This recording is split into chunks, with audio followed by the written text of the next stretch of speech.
Why fasting? Let's take a look at this perspective. One of the fundamental conditioning as a human being or as any living organism that we have is the need for the food. Uh, and in the food, in eating the food, fundamentally, a very deep conditioning is one of the deep conditioning is about the cooked food, right from the caveman's time. A temptation or a need for a cooked food is a very deeply ingrained one in our lives. You see, as a human being, can you look back and see for yourself that how much deeply you are connected and craving for the cooked food? Can you see that? Are you able to connect with that? This goes all the way back to the caveman's time. And by observing your water fasting, staying away from the food, you are kind of like taming this conditioning a little bit, right? Consciously. It's not about forcefully going into it. Like, you consciously, willingly want to overcome this conditioning a little by step.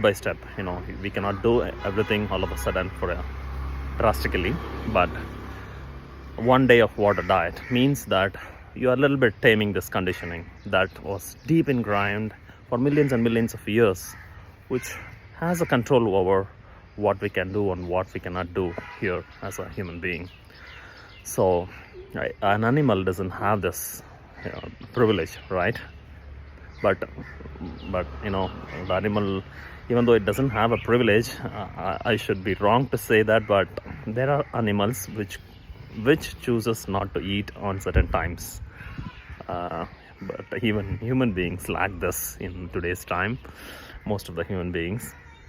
So it is from this perspective I feel that it is more important, very important, that overcoming our conditioning, because it is the conditioning of the language, culture, the places we live, where we born, and everything is like controlling what we can do and what we cannot do in this world, and whether we will live free or live as slaves, ultimately decided by this.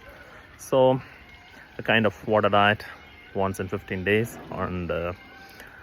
and adding up a fruit diet, like consciously choosing what to eat and what not to eat, is also very, very important, because a large majority of the population in today's time has the choice of nourishment, what they can eat.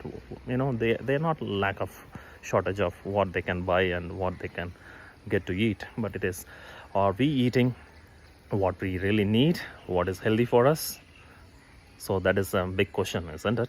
So to bring in such a consciousness also, these kind of things is going to be of great help.